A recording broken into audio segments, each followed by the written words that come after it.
ऐसे से करके चलती थी, बड़ी मतलब अब तो कर भी नहीं पा रही हो आप? नहीं, अब नहीं कर पा रही, अब तो मैं ऐसे चल रही हूँ बिल्कुल सीधा, ये देखो। मतलब अब तो आपको पुरानी वो जो नकल भी नहीं आ पा रही अपनी? नहीं आ पा रही, वो ऑटोमेटिकली थी ना सर। अगर चल के दिखाओ जरा, एकदम नॉर्मल चलो। नॉर्मल तो मैं जी ऐसे चल रही हूँ, ये देखो। ये तो बहुत सालों बाद चली ऐसे। अच्छा, और बहुत मुझे बड़ा फीलिंग हो रहा है भी, मुझे अच्छा लग रहा है कि मैं चलूँ और चलूं। अब ऐसा लगता है और चलूं। कहाँ ऐसे चलती थी, अब लग रहा है। कार्ड नंबर 16692 श्रीमती कुसुम कश्यप। साथियों, जा तन लागी वो तन जाने, को जानत है पीर पराई, ये शब्द तो हमने सुने हैं, लेकिन जो इसको भुगतता है उसकी बात अलग होती है। और घुटने की बीमारी तो मैं कहता ही हूं कि आज भारत में 90% से ज्यादा घरों के अंदर बीमारियां हैं, उनमें से सबसे ज्यादा बीमारी घुटने दर्द की है। आप मेरी बात से सहमत हैं? आपके घर में भी है? कमेंट बॉक्स में लिखिए कि हाँ, मेरे घर में भी है। रिप्लेसमेंट का नाम सुनने के बाद कितने लोग अपने को बचाते, कहते नहीं नहीं मैंने नहीं कराना, मैंने अपने घुटने, क्योंकि वाजपेयी जी ध्यान में आते हैं, वाजपेयी जी ने कराया था। ऐसे कितने लोगों ने रिप्लेसमेंट कराया था जिसके कारण से वो आज चल नहीं पा रहे हैं। मैं कहता हूं स्टॉप, ठहरो, कहीं भी जाने से पहले एक बार आरोग्य पीठ आओ।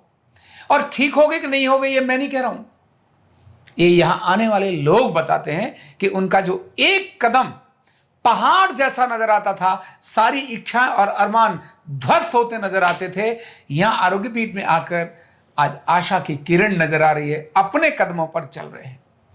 तो मैं आपके साथ शेयरिंग कराऊंगा श्रीमती कुसुम कश्यप जी। कुसुम जी, क्या कहना है आपको? क्या आपके साथ कठिनाई थी जी? हम चाहेंगे कि आप सबको बताएं कि क्या तकलीफ थी, कैसे चलती थी, क्या बीती आपके साथ और कैसा है जी? शास्त्री जी, ऐसा है कि मैं जब फर्स्ट टाइम आई और मेरे घुटनों में इतना पेन था कि मैं चल भी नहीं पा रही थी, मुझे एक कदम भी बिल्कुल ऐसे लगता था कि जैसे पता नहीं अब क्या, तो मैं अवॉइड करती थी उसको, चलना अवॉइड करती थी? बिल्कुल चलना अवॉइड करती थी और सोचती थी कोई मेरा काम जो है ना दूसरा ही कर दे। सही में कह रही हूँ मैं। अच्छा, बिल्कुल। पानी का गिलास लेना है तो हस्बैंड को बोलती थी कि जरा पानी पिला देना मुझे, जरा ये मेरा। ऐसी नौबत आने लगी थी? जी, मेरे को ऐसे लगता था, मैं मोबाइल भी चार्ज पे लगाया है तो मैं बोलती थी जरा लेकर आना उधर से। मतलब मैं हर चीज को अवॉइड करती थी शास्त्री जी, टालने लगती थी? टालती थी, मतलब कि ये काम जो है मुझे करना है, ये दूसरा मेरा कर दे ताकि मुझे चलने में तकलीफ ना हो, तकलीफ ना हो, कष्ट ना हो। बिल्कुल। अच्छा। ये था मेरे साथ। तो दोनों घुटनों में और में था, लेकिन एक में ज्यादा दर्द? एक में ज्यादा था सर। तो शुरुआत में एक ही घुटने में दर्द आया था? जी, शुरुआत में एक में ही आया था, वो भी जो है अनअवॉइडेबल। मैं जो है अपने घुटनों का ध्यान नहीं करा और मैं गिर गई चोट लगने से। ओहो। और कुछ दवा दारू भी इतना नहीं लगाया, तो जिससे मेरा जो घुटना है वो अपनी जगह से शायद हट गया होगा, तो मुझे बहुत दर्द हुआ। अच्छा। जिससे इतनी परेशान हो गई। हाँ। भाई अब कहीं भी जाना होता था तो मुझे बड़ी दिक्कत होती थी। तो कहीं भी जाना होता है तो? बिल्कुल सर, मुझे बहुत दिक्कत होती थी और मैं चाहती थी कि मैं अपने पैरों पे चलूं। अभी तो इतनी उम्र भी नहीं है तो चलना चाहिए मुझे। ठीक बात है। और जब मेरे पोते ने मुझे टॉन्ट किया कि दादी ने ऐसा दादी चल नहीं पा रही और ऐसे ऐसे लुढ़क के चलती है, तो मुझे बड़ी शर्म आई, बड़ी फील हुआ। मैंने कहा भी छोटा सा बच्चा है और अभी से इतना बोल रहा है, तो जब बड़ा होगा तो मुझे तो सबके ताने सहने पड़ेंगे भाई, सुनने पड़ेंगे। तो इस बात को लेकर मैं आपके जो YouTube चैनल है उस पे आपके बड़े प्रोग्राम देखे, जिससे मैं बड़ी प्रभावित हुई। और जिसमें आपने एक अच्छा वीडियो भी दिया है, 5 टिप्स फॉर नी रिप्लेसमेंट, और उसको मैंने जांचा, थोड़ा बहुत मैंने करा, तो मुझे लगा कि थोड़ा सा हिल रहा है मेरा घुटना, लाभ हो रहा है। जी जी। और मुझे लगा कि अब मुझे चलना चाहिए, तो इसलिए मेरी जो इच्छा जागरूक हुई आपसे मिलने की, और भगवान ने वो भी मेरी इच्छा कंप्लीट कर दी आपसे मिलकर। बड़ा अच्छा लगा जी। और जी। अच्छा, घर में जब आपको एक कष्ट होती थी जी, तो क्या लोग बाद में कुछ समझ पाते थे या नहीं समझ पाते? कुछ तो समझ पाते थे, जिनको ये प्रॉब्लम होगी या होने वाली हो वो तो समझ आपके पाते घर थे। की बात कर रहा हूँ। मेरे घर में तो मेरे हस्बैंड तो मेरे को मतलब पहचानते थे कि इसको दर्द है, तभी ये ऐसे बोल रही है। लेकिन बच्चे मेरे बोलते थे कि मम्मी बहाने करती है काम करने का। तो फिर मैंने कहा भी चलो ये तो मैं जानती हूँ या ऊपर वाला ईश्वर जानता सही, है, सही। और दर्द जिसको है वही जानेगा, दूसरा कौन जानेगा। ठीक। तो सर बस यही मेरी दास्तान है जो मैं आपको सुना रही हूँ। आपका क्या कहना है, क्योंकि आपकी अर्धांगिनी है, आप इनके कष्टों को समझ पाते थे, आपने देखा है कि इन्होंने कभी आलस अपनी जिंदगी में दिखाया नहीं। नहीं, पहले तो जॉब भी करती थी। हाँ। सुबह जाना, शाम को आना, बच्चों को भी देखना। मैं तो बाहर था, यूपी अच्छा, में। कहीं कहाँ जाती थी? ये दिल्ली गवर्नमेंट में जॉब करती थी। अच्छा, दिल्ली गवर्नमेंट में जॉब। जी जी जी अच्छा जी। हाँ। तो करमपुरा जाना था, तो वो भी तो ऑफिस जाना, फिर वापस आना, बच्चों को भी देखना। हस्बैंड तो मेरी 14 साल बात- बाहर ही रहे हैं। मैं यूपी में था, आप क्या करते थे? मैं बैंक में था, पंजाब PNB। National bank. अच्छा, पीएनबी में थे। जी। अच्छा, तो जब यहाँ आए तो हमने मकान में लिफ्ट भी लगा दी है, और हाँ। छत पे जाना है तो ये कहते हैं तुम चले जाओ। मैंने कहा लिफ्ट लगी है तब भी जाना, बोले नहीं। फिर पोता भी कहता नहीं दादी को रहने दो, वो दादी ऐसे चलती है। अच्छा, उनकी दादी कैसे चलती है? दादी ऐसे चलती है। अच्छा, वो कहते हैं आप- दादी कैसे चलती है, तो ऐसे हाँ। चलती है, वो दिखाता था छोटा बच्चा। छोटा जी, 4 साल का है। क्या? कि दादी को रहने दो, आप चलो छत पे। अच्छा तो मैंने कहा दादी को लेके चले, बोले दादी को रहने दो। अच्छा। तो मैंने कहा नहीं, फिर मन में आया कि नहीं अब इसको जो है ना इलाज करवाना चाहिए, अब अच्छा नहीं लग रहा, अभी छोटा सा है। तो सब लोग भी कह रहे हैं पार्क में जाओ, तो भी लोग कहते थे क्या बात हो गई अभी। इवन कि मेरे फ्रेंड्स भी बोलते थे क्या बात है कुसुम ऐसे चल रही है, क्योंकि जिन्होंने मुझे चलती जब देखा है और वो अब इस पोजीशन में देखते थे तो बड़े परेशान होते थे। अच्छा, आप कैसे अब मैं- चलती थी? थोड़ा जी, चल के मैं दिखाओ। ऐसे सर चलती थी बड़ी, जैसे ऐसे से ना ऐसे से करके चलती थी बड़ी, मतलब अब तो मेरे- कर भी नहीं पा रही हो आप। नहीं कर नहीं पा रहे। अब नहीं कर रहे बारी, अब तो मैं ऐसे चल रही हूँ, ये बिल्कुल सीधा, ये देखो।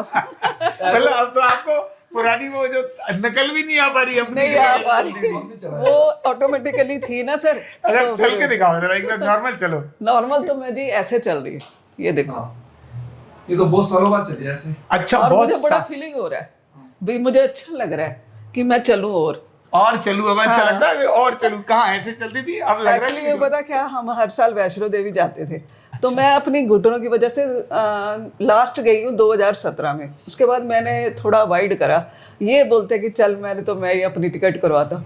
तो अब मुझे लगता है कि मुझे जाना चाहिए और चल के जाना चाहिए। जाओ, वैष्णो भी जाओ, घुटने नहीं हो गए आपके। धन्यवाद शास्त्री जी। ये ना, ये घोड़े पे बैठी, मगर जब पैर नीचे रखा ना, तो इसको ये पता ही नहीं था कि नीचे पैर रखना मैंने, तो ये गिर गई। ओह, भले इनको पैरों में जान नहीं थी बिल्कुल भी, इस यार मैं जान नहीं थी ना, जान नहीं थी, दर्द तो उसके कारण हाँ, से इसलिए। दर्द की वजह से। पता नहीं चला कि हमने पैर जमीन में रखना है। इसने पैर ये रख तो दिया, बस उसकी कृपा से मैं बच गई, लेकिन मैं गिरी बड़ी, मतलब ठीक बात है, घोड़े सही से। बात है। अच्छा, आपने कितने दिन थेरेपी यहाँ ली? हमने जी 1 महीना लिए। 20 दिन तो आपने लिखा था ना, तो 10 दिन और बढ़ा दिए। मैंने कहा चलो 30 दिन, मैडम बोली कि आप 10 दिन और लो, क्योंकि मैंने उसको बोला मोर देन 50% है मुझे आराम। तब आपने वो बोला। लेके कंप्लीट होकर जाओ यहाँ से, ठीक हाँ, हो जब 50% हो गया है तो और 100% क्यों नहीं हो जी गया? जी जी। अब तो आपकी कृपा है जी, और देव कृपा है आपकी, बिल्कुल। जो हम ठीक हो गए। तो कुसुम जी को क्या ट्रीटमेंट दिया है, ये आपके साथ शेयरिंग में करना चाहूंगा। और मजेदारी ये है कि देखो, अलग अलग लोगों को अलग अलग ट्रीटमेंट सूट करता है। जी सबका शरीर अलग होता है, सबकी तासीर अलग होती है, सबका सोच अलग होता है, सबका खाना पीना अलग होता है। घुटना एक जैसा ही है, लेकिन इनका सबका असर पड़ता है। इसीलिए कोई 5 दिन में ठीक होता है तो कोई 50 दिन में ठीक होता है। आप 30 दिन में ठीक हुई हैं। इनको क्या क्या था, तो इन्हें अर्थराइटिस था, ऑस्टियोआर्थराइटिस था, और घुटने की तकलीफ तो थी, दर्द था ही। और मैं हमेशा कहता हूं कि एक्सरा आपके दर्दों की कोई गारंटी नहीं है। एक्सरा देखने के बाद आप ये बता दें कोई व्यक्ति को दर्द है या नहीं है, ये हो ही नहीं सकता।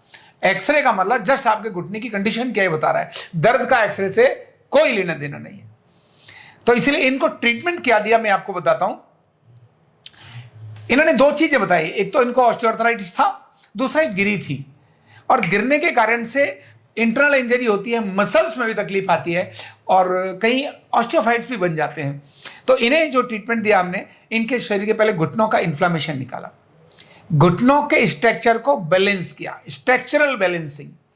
इसके बाद केमिकल बैलेंसिंग की, लैक्टिक एसिड, क्योंकि बॉडी के अंदर जो लैक्टिक एसिड फॉर्मेशन होती है, और जब कभी एक्सेस एक्सरसाइज से या गिरने से उस पर्टिकुलर एरिया में कुछ डेफिशिएंसी आना शुरू हो जाती है, तो लैक्टिक एसिड कन्वर्जन वाला फॉर्मूला इनको हमने देना शुरू किया, जिससे इनको बहुत रिलीफ हुआ। और कंटिन्यू लैक्टिक एसिड वाले ट्रीटमेंट से इनको जबरदस्त फायदा हुआ। एक तो इम्यूनिटी ट्रीटमेंट दिया चोट लगने वाला, और लैक्टिक एसिड इनको हमने कंटिन्यू अप्लाई किया। और ये ट्रीटमेंट से आज ये एकदम परफेक्ट नज़र आ रही है।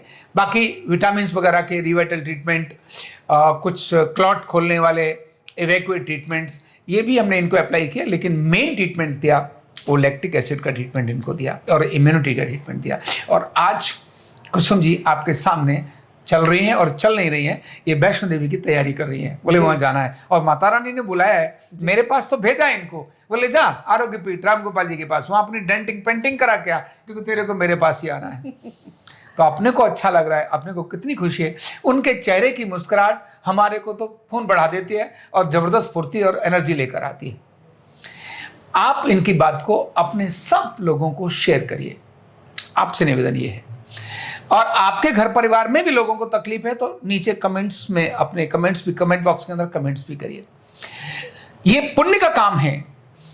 कुसुम जी के जीवन में आज आशा जागी है, बोलो जी बिल्कुल जागी है जी। जो निराशा थी, पोता नहीं जानता, बच्चा तो बच्चा है, बच्चा तो बच्चा। अब वो इस बात को हंसी में और मजाक में लेता है, जैसे बच्चे की नकल करते ना, बेटा ऐसा कर बोले ऐसा कर, अच्छा तो हम भी तो बच्चा बनते हैं। बिल्कुल। तो बच्चा चलते समय कहता देखो दादी ऐसी थी, लेकिन उसको प्यार है दादी से, तो कहता नहीं नहीं दादी को मत ले जाओ क्योंकि कष्ट होगा, छत पे मत ले जाओ, नहीं तो दादी दादी ऐसे ऐसे चलती है। तो बच्चा कहता ना बड़ी बूढ़ी चलती कैसे, तो ऐसे दिखाता है बच्चा, तो वो कहता दादी ऐसे चलती है, उसने दादी को देखा है जी।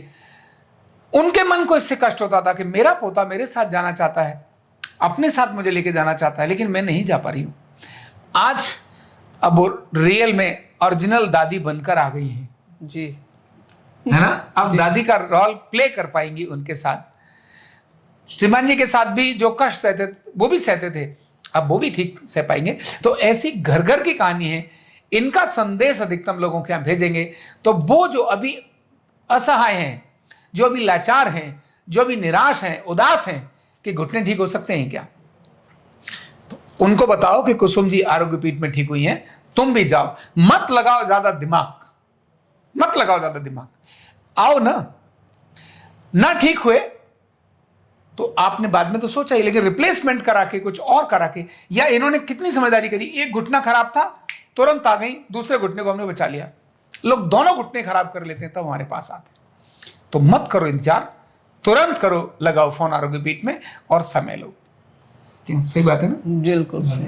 आप क्या कहेंगे लोगों को? सर ऐसा है कि मैं ये कहना चाहती हूँ कि जिस तरह मेरे घुटने में पेन थी और मैं उसको देखते हुए और यूट्यूब पे शास्त्री जी का प्रोग्राम देखा तो उससे मुझे बहुत रिलीफ मिला और मैंने उन एक्सरसाइज को फॉलो करा अपने ऊपर।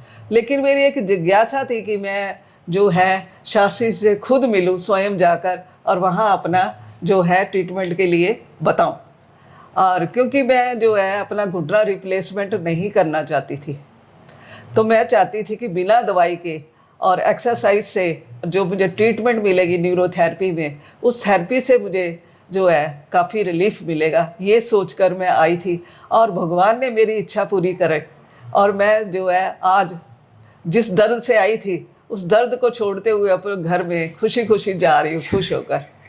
भगवान से यही प्रार्थना है कि वह शास्त्री जी के जो है जीवन को और जो जिज्ञासा हेतु पूर्ण आयु लंबी करे, जिससे वो हमारे जैसे रोगियों का इलाज करे और सब दुआएं देकर जाएं। बहुत बहुत धन्यवाद। और मैं भी भगवान से प्रार्थना करता हूँ आप स्वस्थ रहें, सबके लिए सबको खुशी देने का कारण बने। बहुत बहुत धन्यवाद। धन्यवाद। न्यूरोथेरेपी का कंप्लीट कोर्स सीखने के लिए जुड़िए हमारे ऑनलाइन ट्रेनिंग प्रोग्राम से और जानिए करीब 100 बीमारियों का इलाज बिना दवा और बिना मशीन के। इस न्यूरोथेरेपी ऑनलाइन ट्रेनिंग प्रोग्राम से आप घर बैठे बन सकते हैं गवर्नमेंट सर्टिफाइड न्यूरोथेरेपिस्ट। रजिस्ट्रेशन के लिए नीचे दिए गए नंबर पर अभी कॉल करें। और हाँ, हमारे वीडियो को लाइक करना, शेयर करना और चैनल को सब्सक्राइब करना बिल्कुल भी ना भूलें। धन्यवाद।